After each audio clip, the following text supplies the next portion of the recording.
Igreja a abrir a palavra do Senhor em Tito, no capítulo 1, para finalizarmos esta série de sermões sobre os oficiais da igreja, os líderes do povo de Deus.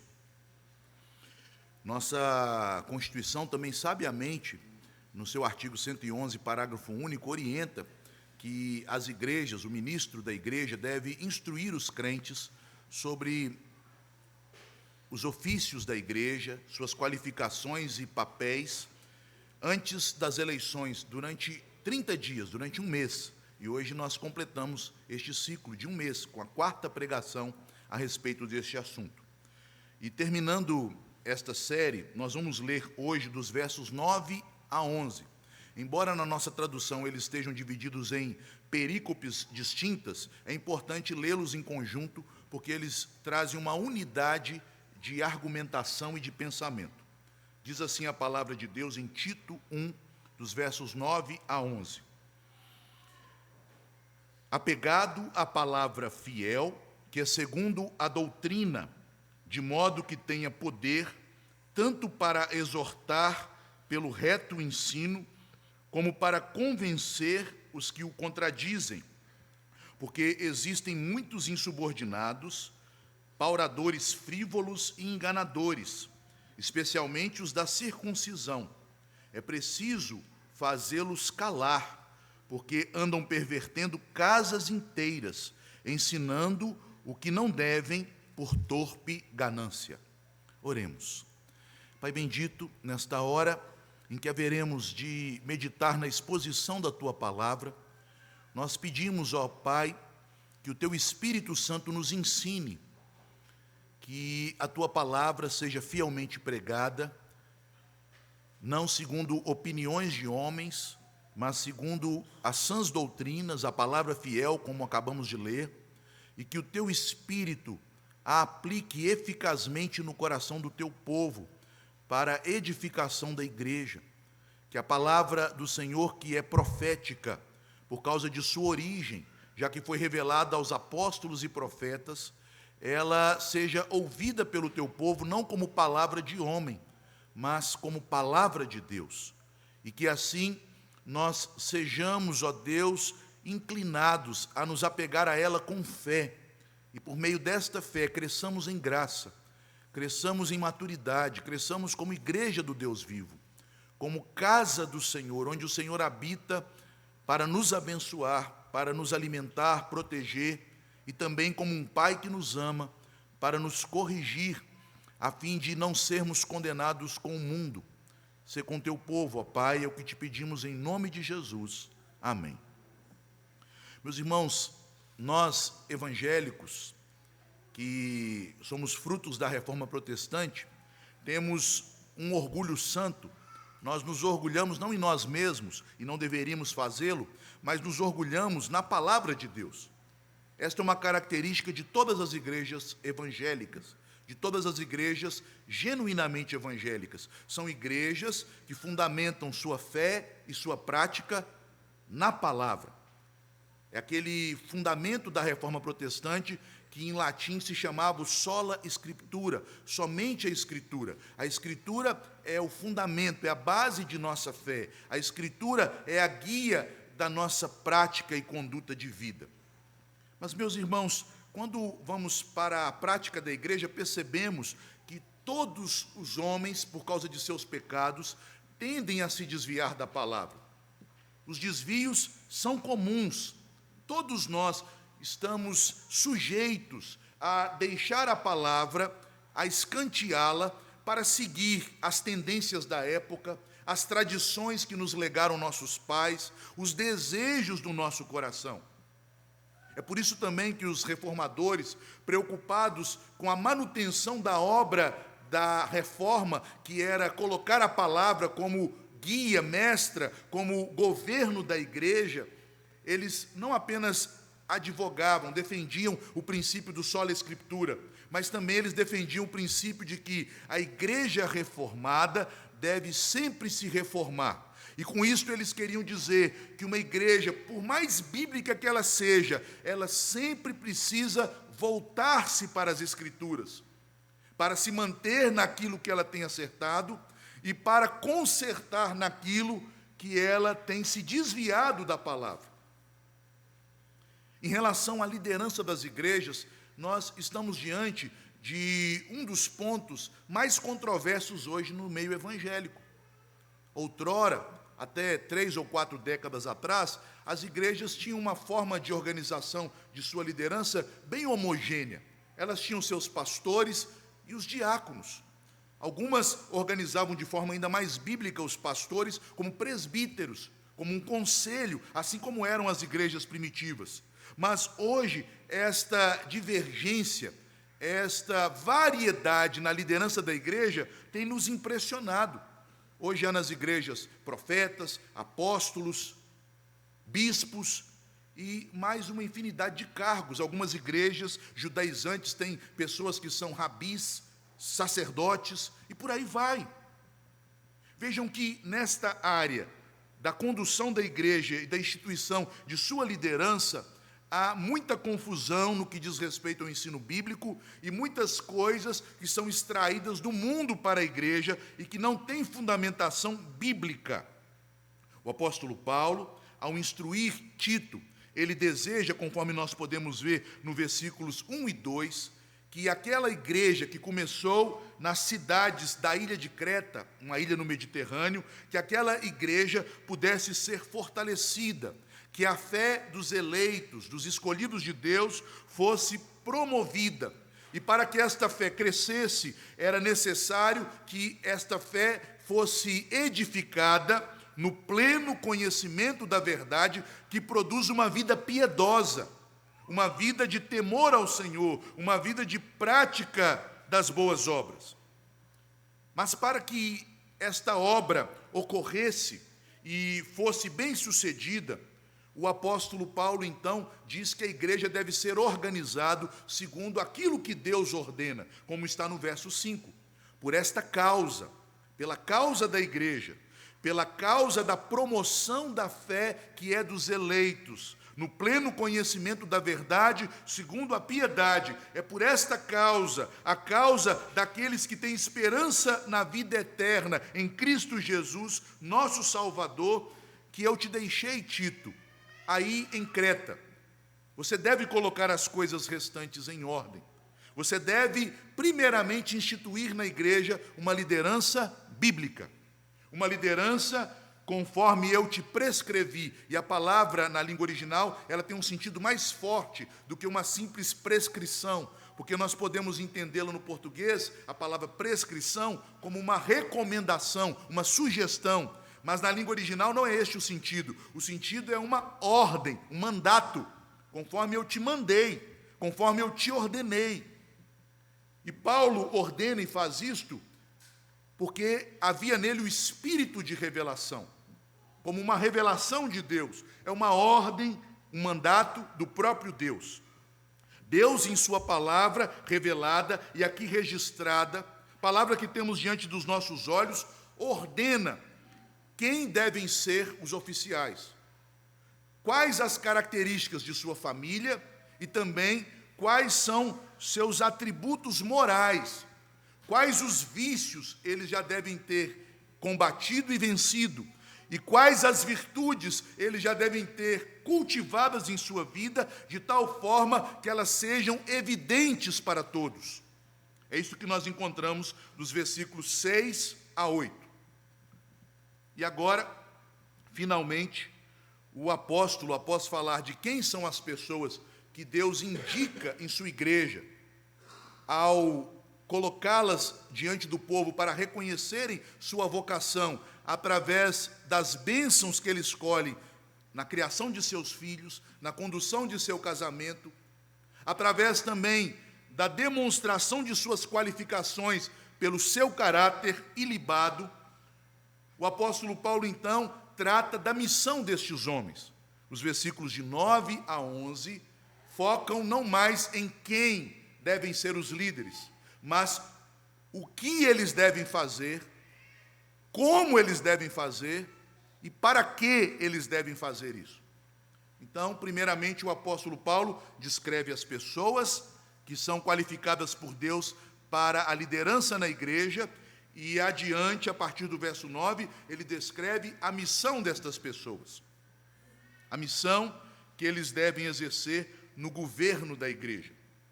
Eu já disse, quando passamos pelo verso 7, que a palavra aí traduzida, ou a expressão traduzida como despenseiro de Deus, esta expressão seria melhor traduzida como governante da casa de Deus. Esta seria uma tradução mais precisa, porque o despenseiro é um mordomo, um funcionário, mas a ideia aqui da palavra original, oikonomos, é um administrador, alguém que governa com autoridade um local, a mando do Senhor, do dono daquele local. Portanto, os líderes são os representantes de Deus na igreja, os representantes de Cristo, enquanto fiéis à palavra. Deus governa a igreja pela palavra, através de uma liderança fiel à palavra. Por isso eles são chamados de governantes da casa de Deus. Qual a missão que eles devem fazer? Versos 9 a 11. Nestes versos, nós encontramos a seguinte ideia principal, a seguinte ideia central. O governo eficaz da igreja é um governo segundo a palavra de Deus. Para que estes homens não pensem que, uma vez colocados na liderança da igreja, eles possam tomá-la como sua, o apóstolo lhes informa que eles só podem governar o que é de Deus, conforme a palavra de Deus, pois ele é o dono da igreja. Foi Cristo que a comprou com seu sangue, é Cristo que a governa como a sua cabeça, é o Espírito de Deus que habita nela. Portanto, a autoridade só deve e só pode ser exercida na igreja de maneira eficaz, que é a promoção da fé dos eleitos, quando ela é bíblica, quando ela é segundo a palavra fiel. E nós já encontramos isto no versículo 9. Neste verso 9, a ideia que nós temos aqui, quando Paulo trata, podemos dizer, das características ou dos aspectos gerais do trabalho dos oficiais, é que a palavra de Deus é suficiente para todas as tarefas da liderança da igreja. A palavra de Deus é suficiente para todas as tarefas da liderança da igreja. Com isso, meus irmãos, eu não estou excluindo as outras áreas de atuação que existam. Mas, no que diz respeito ao governo e condução da igreja, a palavra é suficiente. Os pastores não precisam se aperfeiçoar em outras áreas, eles podem até saber que elas existam, mas eles, para governar a igreja, não precisam ser psicólogos, administradores, coaches, e por aí vai. Eles precisam, pastores, presbíteros e diáconos, diz o texto, serem apegados à palavra fiel. E percebam, eu não estou desqualificando as outras áreas do saber humano, mas estou dizendo que a esfera de atuação delas não é necessariamente na igreja. A igreja é governada pela palavra. A forma de condução do povo de Deus deve ser sempre fundamentada na palavra. O resumo, portanto, deste verso 9 é que a igreja não pode ser governada de outra forma senão pela palavra do Senhor. E, meus irmãos, vejam, embora aqui o apóstolo Paulo esteja falando de forma mais específica em relação ao presbiterato, como está lá no verso 5, quando ele ordena que fossem constituídos presbíteros, isto também se aplica ao diaconato, pois no texto paralelo, em 1 Timóteo, no capítulo 3, quando ali os dois ofícios são mencionados, nos versículos 9 e 13, o apóstolo Paulo menciona as Escrituras como também a base do trabalho dos diáconos. No versículo 9 de 1 Timóteo 3, está escrito que o diácono deve conservar o mistério da fé com a consciência limpa. E esta expressão mistério da fé é uma forma de designar as Escrituras, a revelação. Os diáconos devem trabalhar conservando a palavra em sua consciência. Isto é, todo o trabalho deve ser feito tendo a palavra de Deus, a palavra de Cristo como árbitro no coração dos diáconos, para que sua consciência esteja limpa e tranquila diante do Senhor. E no versículo 13 é dito ainda em relação aos diáconos: pois os que desempenharem bem o diaconato alcançam para si mesmos justa preeminência e muita intrepidez na fé em Cristo Jesus. Os diáconos que são bons em seu ofício são aqueles que têm intrepidez na fé. E a palavra fé aqui tem um sentido objetivo, referindo-se ao alvo, ao objeto da fé, que é a palavra. Cristo revelado na palavra, a fé em Cristo, a palavra que nos revela Cristo, a palavra do Evangelho. Os diáconos maduros, que são bem-sucedidos em seu ministério, mostram intrepidez na maneira como se conduzem na palavra de Cristo.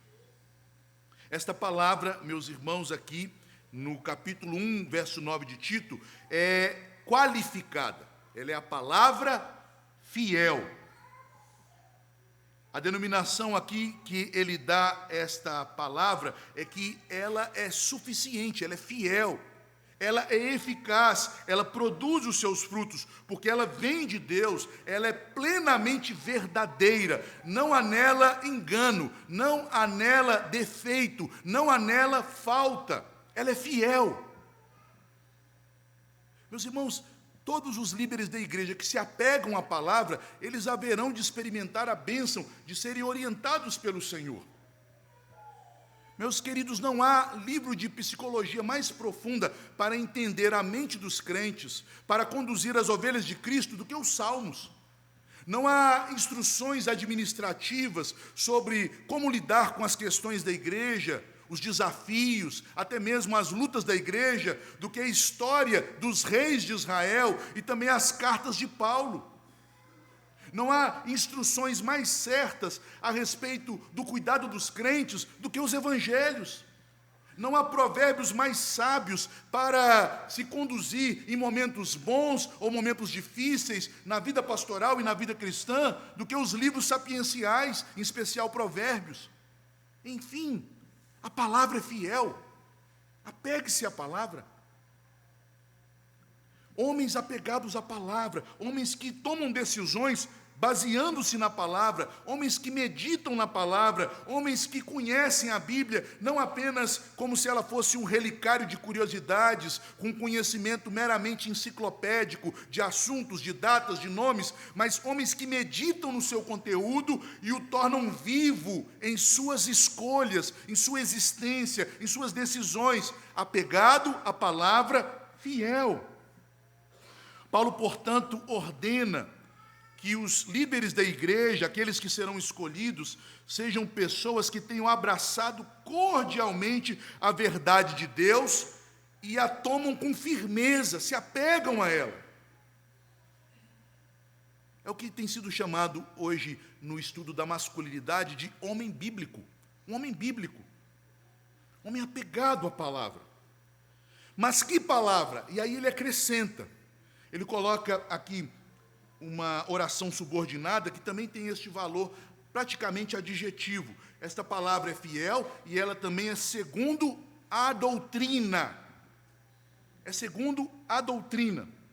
A doutrina é o ensino apostólico, que é preservado pela igreja,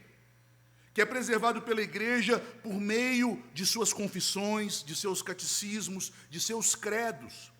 É aquilo que a igreja traz como ensino a partir da interpretação bíblica, por meio da igreja de maneira coletiva. Meus irmãos, nós reformados não defendemos a livre interpretação da Bíblia.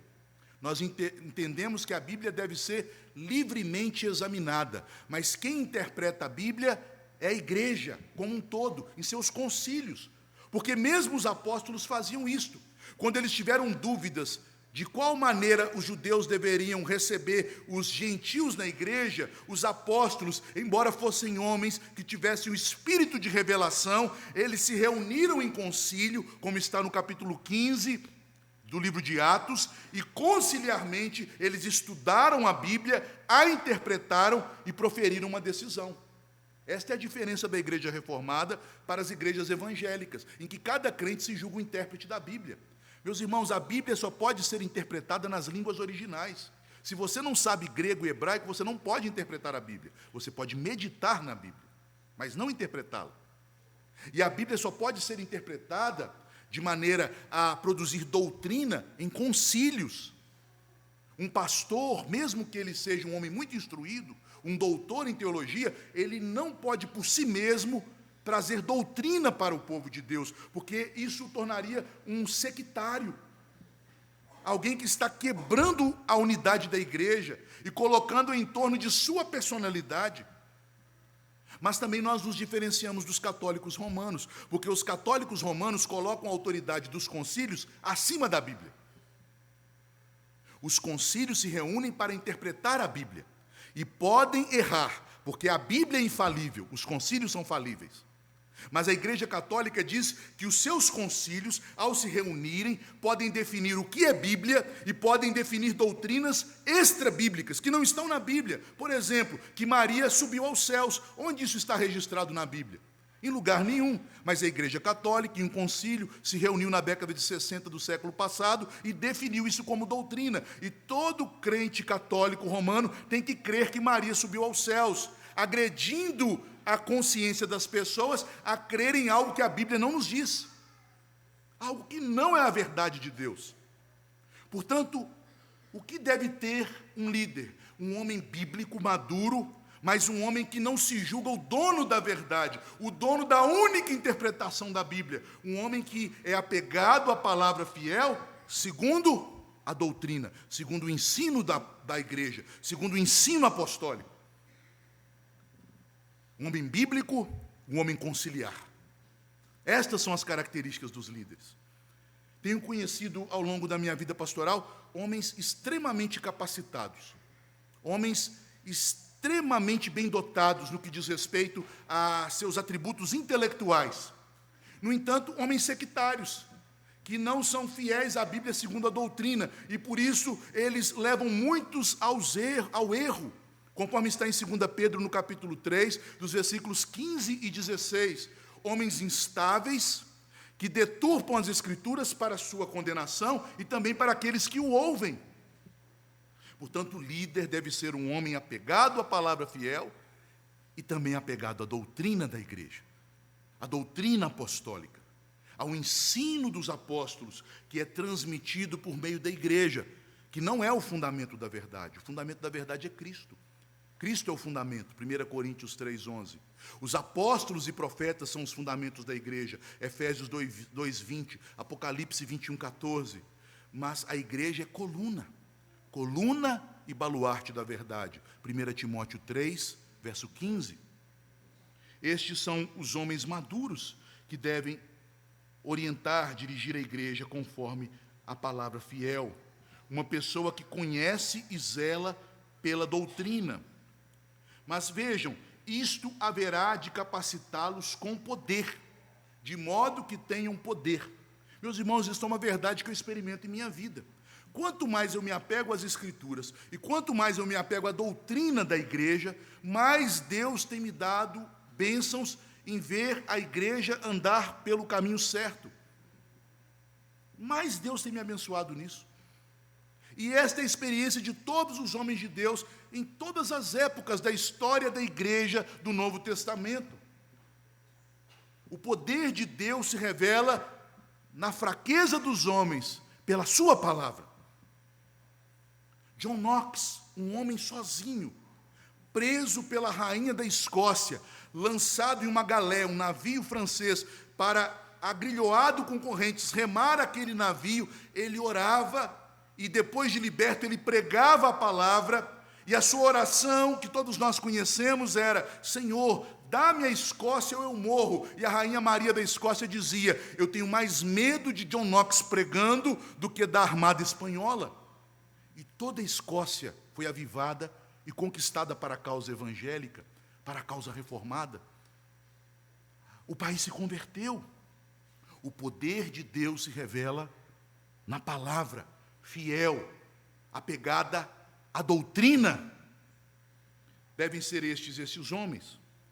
E qual é o trabalho que a palavra realiza na igreja? É um trabalho duplo. Aqui são usados dois verbos, exortar e convencer. E nós precisamos entender o sentido original destes verbos. Porque nós temos a tendência de pensar que exortar é uma forma de repreensão, correção, mas não é este o sentido original. O verbo parakaléu literalmente significa chamar para junto de si. É o verbo que dá origem à palavra Paráclitos, o Espírito Santo, o Consolador. Portanto, exortar significa consolar, apoiar, estimular, fortalecer. O pastor, com a palavra fiel, segundo a doutrina, ele estimula, conforta, fortalece, encoraja as ovelhas de Deus, os crentes, mas ele faz isto pelo reto ensino. Um crente está fraco, um crente está desanimado, um crente está sendo assediado por falsas doutrinas, um crente tem vivido tribulações, tentações, tem sido afligido pelo seu pecado, tem passado por provações. Do que ele precisa? Do conforto, do consolo, do estímulo, do reto ensino da palavra. É pelo reto ensino da palavra que os líderes exortam. E lembre-se, exortar na Bíblia, quando o verbo traduzido é parakaléu, significa consolar, fortalecer, encorajar. Mas também há um outro aspecto. Aqui o verbo traduzido por convencer, o verbo elégico, significa reprovar, corrigir, admoestar. Em nome do Pai Celestial, os líderes da igreja devem agir como pais para os crentes. Eles não são os pais dos crentes. O nosso Pai é somente Deus, mas em nome deste Pai Celestial, eles devem também corrigir. Percebam, meus irmãos, que isto não é uma elucubração minha, porque o próprio apóstolo Paulo se via assim, como um pai dos crentes. Lá em 1 Tessalonicenses, no capítulo 2, nos versículos 11 e 12, ele diz: e sabeis ainda de que maneira como um pai a seus filhos, a cada um de vós, exortamos, encorajamos, consolamos e admoestamos. Este sentido, corrigir, reprovar, puxar a orelha. Meus queridos, homens que são amantes do seu próprio nome, homens que têm temor de homens, homens que se preocupam com a opinião dos outros, eles não estarão aptos para corrigir. Porque a correção na igreja, se nós somos todos irmãos, é a correção de um irmão mais velho, de um irmão mais amadurecido e experiente. Portanto, deve ser uma correção respeitosa, educada, sem ira, sem animosidade, mas ao mesmo tempo firme, direta, franca, verdadeira, para produzir contra aqueles que contradizem, contra aqueles que negam a palavra, contra aqueles que lutam contra a ordem bíblica da igreja, para produzir arrependimento, exortar e corrigir. Calvino, ele fala algo muito interessante sobre estes dois verbos. Ele diz: o pastor deve ter duas vozes, uma para reunir as ovelhas, outra para afastar os lobos, exortar e corrigir. Mas tudo o que a liderança faz deve ser lembrado aqui, deve ser pontuado aqui. É pela palavra. É pela palavra de Deus. Agora percebam que o versículo 10, embora em nossa tradução ele esteja separado em uma nova seção, ele está ligado gramaticalmente ao verso anterior, porque o versículo 10 começa com uma explicação, uma conjunção explicativa. A conjunção conecta as duas ideias. Por quê? Porque o ministério dos líderes da igreja deve ser um ministério bíblico, fundamentado na palavra. Estes versos, então, dão a explicação de como a palavra haverá de produzir seus frutos na igreja, de como ela haverá de eficazmente alcançar os fins intencionados por Deus. No versículo 10, nós podemos ver que a palavra de Deus é eficaz para eliminar da igreja o falso ensino. Queridos irmãos, se a palavra de Deus é luz, onde nós colocamos uma luz, o que acontece com as trevas? As trevas se dissipam, as trevas se vão. Onde nós colocamos luz, o que acontece com a sujeira? A sujeira é visualizada, a sujeira fica diante dos nossos olhos, ela pode então ser limpa, alvejada. Não é necessário que combatamos as trevas diretamente, é necessário apenas que se acenda a luz da palavra, e as trevas terão que se dissipar. Este é o argumento do apóstolo no verso 10, porque existem muitos insubordinados, pauradores frívolos e enganadores, especialmente os da circuncisão, especialmente, não unicamente.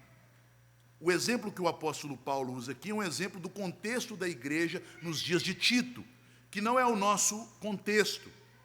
E ele não coloca como um exemplo exclusivo, mas apenas a título de exemplo, como um tipo de pessoas que tem estas características: insubordinados, pauradores frívolos e enganadores. Depois de apresentar a regra geral sobre o governo da igreja, que é o governo segundo a palavra fiel, apegado à doutrina, o apóstolo passa a apresentar a necessidade urgente que deve ser atendida. São dadas 3 características de pessoas que, dentro da igreja, precisam ser confrontadas com a palavra. Em primeiro lugar, eles são chamados aqui de insubordinados. O termo na língua grega, anupotaktos, palavra difícil, né? Parece um trava-língua. Anupotaktos. Este este prefixo, que também existe na língua portuguesa, é o não, é a negação. É não alguma coisa.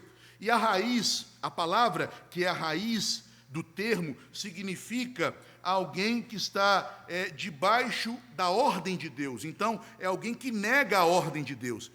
Este é um insubordinado, alguém que não anda segundo o que Deus ordena. A definição dos dicionários teológicos para essa palavra é a seguinte: alguém que não anda corretamente, que é desobediente e indisciplinado à palavra, que não quer ficar sob o senhorio de Cristo, que recusa-se a se alinhar, a se encaixar com o plano de Deus, alguém que não é cooperativo com a liderança da igreja, com uma atitude desafiadora em relação à autoridade devidamente nomeada, alguém incontrolável, refratário, isto é, que não se ajunta com os irmãos, alguém que é rebelde. Vejam que o texto descreve não apenas falsos mestres, mas descreve um tipo de pessoa que prejudica a unidade da igreja. Pessoas egoístas, ensimesmadas, que se acham na razão de, por discordarem da liderança, se acham na razão delas mesmas se rebelarem e, se elas tiverem influência, colocarem gente ao seu entorno para criar confusão na igreja. Eu aprendi no início do meu ministério, com um pastor mais experiente, que há 4 tipos de crente na igreja. Tem aquele que trabalha e não dá trabalho. Estes devem ser os líderes da igreja, pessoas maduras. Tem aquele, meus irmãos, que não trabalha e não dá trabalho. Estes crentes são uma bênção, crentes que não trabalham e não dão trabalho, porque são pessoas que frequentam a igreja, são assíduos, são pessoas que estão ali e não dão trabalho, estão tranquilas. Há aqueles que não trabalham e dão trabalho. A impressão que temos é que esse tipo de crente é o pior, porque eles não fazem nada na igreja e ainda demandam muito serviço da igreja. Mas eles não são o pior tipo. O pior tipo são aqueles que trabalham e dão trabalho. Pessoas que têm muitos dons, muita capacidade, que são pessoas extremamente dotadas com várias capacidades, com influência, com argumentação, mas que agem, como diz o versículo, insubordinados, que não se dobram diante da ordem do Senhor, que não se colocam em submissão debaixo de uma liderança. Se eles não estiverem mandando, ninguém presta, nenhuma liderança é boa, que vem defeito em tudo. Estes racham a igreja, estes geram confusão na igreja, estes fazem com que o povo desfaleça e murmure. Mas aí há uma segunda característica: pauradores frívolos. Veja que aqui, embora nós tenhamos 2 palavras, no original nós temos apenas uma palavra em grego, uma palavra sanduíche, uma palavra que no grego é composta por 2 palavras, metaiologos. Metaios quer dizer algo fútil, vão, e logos, palavra. Portanto, Calvino traduz esta expressão tão bonita, pauradores frívolos, de uma forma, como eu vi na tradução do comentário em português de Calvino, que é mais facilmente entendida. Conversação fiada, conversação vã. Gente que fica falando pelos cotovelos. Tudo está ruim, nada presta. Isso aqui está ruim, eu não gostei disso, isso daqui não está bom, isso não está bom. Esse tipo de gente é preciso fazê-los calar pelo ensino da palavra. Ensiná-los a não murmurar, ensiná-los a não se lamentar, ensiná-los a não desmotivar, ensiná-los a não serem pessoas que tiram do coração do povo a palavra que foi semeada. Gente que conversa demais, pauradores frívolos. Isso é um eufemismo, não é verdade? Se você não quiser dizer para a pessoa, você fala demais, diz, você é um paurador frívolo. Um paurador frívolo. Conversa demais, fala mais do que devia. E, em terceiro lugar, enganadores. Enganadores, aqui é uma palavra que só aparece uma vez no texto bíblico do Novo Testamento, apenas aqui em Tito 1:10. É uma palavra também complexa, porque ela é formada do termo mente, intelecto, frem, e também do termo engano. Entendida de maneira mais precisa, enganadores na língua original significa pessoas que tentam influenciar a mente dos outros, que tentam influenciar os sentidos dos outros, pessoas que seduzem os outros para seguirem os seus próprios delírios, pessoas que exploram a mente daqueles que têm uma mentalidade mais fraca para torná-los seus seguidores.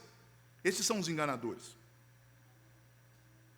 A palavra de Deus, ela tem como objetivo eliminar da igreja estes vícios, eliminar a insubordinação, eliminar a conversação vã, eliminar o engano. E percebam que eu não disse de pessoas, eu disse de características, porque Deus converte insubordinados em submissos, em faladores, em abençoadores, em enganadores, em crentes fiéis. Mas Ele o faz pela palavra, pelo poder na palavra. Havia na igreja primitiva um grupo cismático, que era de membros da igreja, chamados aqui por Paulo de os da circuncisão. Os estudiosos do Novo Testamento chamam este grupo de judaizantes. Vejam, eles eram cristãos, creram no Evangelho, aderiram à igreja cristã, mas não aceitavam a doutrina dos apóstolos. Os judaizantes. E Paulo está usando este grupo a título de exemplo de pessoas que têm estas características, que não se conformam com a palavra, mas são insubordinados. Eu sei o que a Bíblia diz, não a igreja. Eu sei o que a Bíblia diz, não o conselho. Eu sei o que a Bíblia diz, não os concílios da igreja. Insubordinados, os judaizantes. Porque vejam, meus irmãos, a questão dos judaizantes havia sido resolvida pela pregação dos apóstolos, pelo ensino de Paulo e dos apóstolos em suas cartas. O próprio Pedro também ensinou contra a visão dos judaizantes, e por um concílio da igreja que havia se reunido muito tempo antes de ser escrita a carta de Tito. Qual era a questão dos judaizantes? Que alguém, para ser salvo por Cristo, ao se tornar membro da igreja, não seria salvo apenas pela fé em Cristo, mas além da fé, eles deveriam praticar a lei judaica. Os judaizantes negavam o sola fide, somente pela fé, e o sola gratia, somente pela graça. E também o solo Christus, somente Cristo e a sua obra são suficientes para a salvação. Estavam na igreja lutando contra a palavra, a doutrina da igreja e as autoridades que, com o poder da palavra, guiavam a igreja. Vejam, havia isto na igreja primitiva. Por isso, se você tem uma visão da igreja primitiva como uma igreja perfeita, eu creio que você deve ler a Bíblia agora com mais cuidado. A igreja primitiva, ela tinha todos os pecados que nós temos na igreja atual. Todos os pecados. Imoralidade, como em Corinto, divisão, como também em Corinto, heresias, como na igreja dos Gálatas, dos Colossenses, gente insubordinada, contra a liderança apostólica, contra a doutrina bíblica, como aqui nas igrejas de Creta, pessoas que Tito tinha que enfrentar em seu ministério, juntamente com o conselho daquela igreja. Percebam, meus irmãos, que este grupo, embora estivesse na igreja, por terem este espírito insubordinado, por serem pessoas que tudo reclamavam, que ficavam falando frivolamente, palavras vãs, conversas fiadas, por serem pessoas que tentavam cativar a mente e os sentimentos dos irmãos, eles se tornavam problema na igreja. E somente a Bíblia haveria de tratá-los. Era pela pregação fiel que eles seriam tratados. Era pelo ensino fiel que Deus ou os converteria ou os retiraria do meio da igreja. Porque não compete à liderança da igreja tirar o joio. Quem planta o joio é Satanás. E quem tira o joio é Deus. Porque Deus pode converter aquele que um dia foi joio. Deus pode torná-lo um crente. Mas é a palavra de Deus que haverá de envergonhá-lo, que haverá de constrangê-lo, que haverá de calá-lo. É o que nós encontramos no verso a seguir, no verso 11. E aqui neste verso, a palavra de Deus é apontada como poderosa para defender o povo de Deus contra o engano. Veja o que Paulo diz sobre os da circuncisão e sobre, de forma geral, todos aqueles que dentro da igreja resistem à palavra segundo a doutrina, que são rebeldes, faladores e enganadores. É preciso fazê-los calar. Mas censura.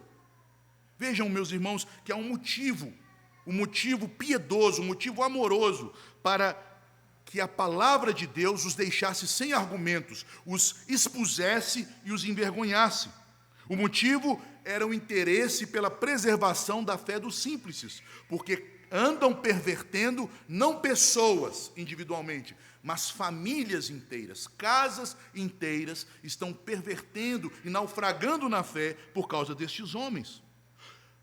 Um bom líder, um bom pastor, um bom presbítero, um bom diácono, ele não haverá de dar conversa para rebeldes, ele não haverá de ser um falador que engrossará a voz dos murmuradores, e ele não haverá de seduzir com engano ou se deixar levar pelo engano daqueles que não se fundamentam em suas queixas na palavra, mas ele será vigilante para responder a Satanás com a palavra. Meus irmãos, Satanás, ele fala até na boca de santos. Em Mateus, no capítulo 16, após o santo homem de Deus, o apóstolo Pedro, cheio da presença do Senhor, receber a revelação celestial de que Jesus é o Cristo, Filho do Deus vivo, logo a seguir, se você continuar lendo o capítulo 16, quando Cristo anuncia a sua morte, a sua paixão em Jerusalém, Pedro diz: Senhor, tenha piedade de ti mesmo. O que o Senhor então fala para Pedro? Arreda Satanás, porque você não está pensando no plano de Deus, nas coisas de Deus, mas no conforto e no prazer do homem. Satanás, com suas sugestões, agiu na mente de Pedro, e a palavra de Pedro para o Senhor Jesus, aquele que em momentos antes havia falado pela palavra do Espírito, a palavra de Pedro agora vem do diabo. E como que nós lutamos contra os poderes das trevas, meus amados irmãos? Nossa luta não é contra pessoas, não é contra carne ou sangue, é contra poderes espirituais, conforme está em Efésios 6. E como nós lutamos? Como Jesus resistiu Satanás? Como Jesus lutou contra Satanás, sendo ele a própria palavra encarnada, sendo ele o verbo e o Filho de Deus, sem pecado, ele resistiu a Satanás com as Escrituras. Está escrito, está escrito, está escrito. Os líderes calam a boca dos enganadores, dos faladores, calam a boca dos insubordinados com a palavra fiel, segundo a doutrina. Ah, eu não gosto disso, eu não gosto daquilo. Está na Bíblia. Foi Deus que ordenou. Esta é a doutrina da igreja. Homens de Deus se reuniram e entenderam que esta é a interpretação correta. Se você tem dúvidas, pergunte para os presbíteros, pergunte para os pastores, pesquise neste livro, leia este texto da Bíblia. É preciso fazê-los calar. É isto que a liderança faz, ela não fomenta a rebelião, mas ela fomenta a santificação. Ela faz calar o pecado, para que Deus fale. Ela prova que todo homem é mentiroso, para que Deus seja evidenciado na igreja como verdadeiro. A ação dos falsos mestres e dos rebeldes na igreja produz a ruína de casas, de famílias. Levam os pequeninos a naufragarem em sua fé. Levam os pequeninos a se escandalizarem do Evangelho. O apóstolo, então, termina tratando a respeito da motivação destes homens. E por que eles fazem isto? Ensinando o que não devem por ganância, por torpe ganância. Alguns fazem por dinheiro, outros fazem por projeção, outros fazem por desejo de poder, outros fazem por querer prevalecer em suas opiniões, mas nenhum deles faz para a glória de Deus. Fazem por torpe ganância. Aqui há uma lógica que também termina demonstrando uma reação em cadeia. Pessoas que têm um coração ganancioso, um coração que busca o lucro, um coração mundano, um coração que busca ser reconhecido pelos homens, eles vão trabalhar para serem aplaudidos, e isto os levará a corromper a doutrina. É assim que começa. Começa do coração ganancioso. Isto vai em direção às pessoas para falar aquilo que lhes agrada, para tentar enganá-las, cativando sua mente e os seus sentidos, cativando suas paixões. E, por fim, a doutrina é lançada fora da igreja. A palavra fiel, segundo a doutrina, é eliminada da igreja. Meus irmãos, finalizando com as aplicações. A primeira aplicação que devemos extrair deste texto é que a igreja é governada por Cristo, através da palavra fiel, segundo a doutrina. Onde há a palavra fiel sendo pregada, segundo a doutrina, ali Cristo está governando a igreja. Esta é a primeira e a maior marca de uma igreja verdadeira. A pregação fiel das Escrituras, segundo a doutrina dos apóstolos. Pode-se falar de Cristo, pode-se dizer que Cristo é adorado, pode-se declarar o amor a Cristo, mas se a palavra de Cristo não é pregada, ali não há uma igreja fiel. O próprio Cristo denuncia esse tipo de hipocrisia no Evangelho de Lucas, no capítulo 6, no versículo 46, quando ele desafia as multidões, dizendo: por que me chamais Senhor, Senhor, se não fazem o que vos mando? O papel da liderança, portanto, é defender as Escrituras e defender a igreja com as Escrituras. Nas nações, o governo se impõe pela força da espada, mas na igreja, o governo de Deus se estabelece pela espada do Espírito, que é a palavra. Em segundo lugar, a tarefa dos oficiais, a tarefa do ministério é sempre dupla. Ela fortalece os crentes, mas ao mesmo tempo ela espanta os infiéis. Esta é a tarefa. O pastor, ele tem dois instrumentos de trabalho que simbolizam a ação da palavra: a ação de confortar e de corrigir. Ele tem a vara e o cajado. Com estes instrumentos, ele tanto traz para perto as ovelhas que se desgarram, quanto também afugenta os lobos que ameaçam o rebanho. Em terceiro lugar, meus irmãos, diante do Senhor, elevando sua consciência na presença do Senhor, qual tem sido o seu procedimento na igreja de Deus?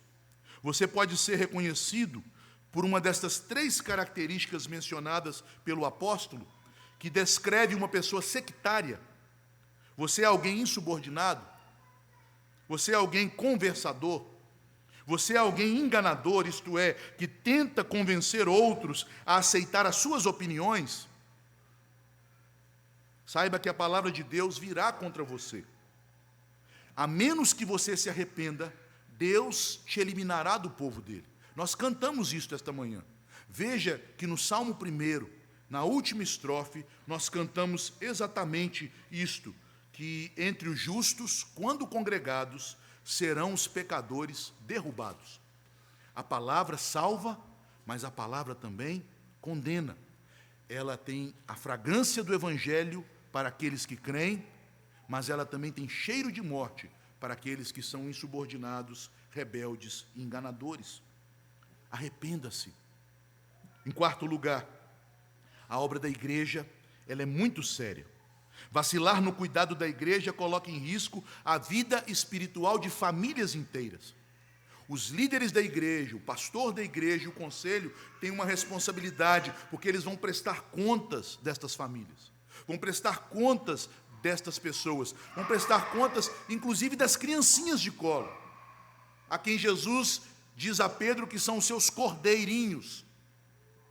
Os pastores e líderes não podem se comportar como políticos que buscam aprovação agradando a homens. A liderança bíblica governa a igreja com a palavra para manifestar a salvação de Deus para aqueles que se arrependem e creem no Evangelho, mas também a condenação e reprovação de Deus para aqueles que continuam endurecidos em seus pecados.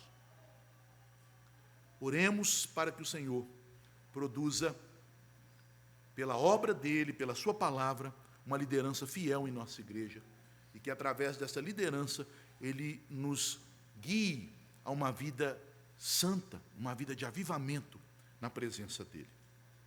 Convido a igreja para ficar de pé, nós vamos orar.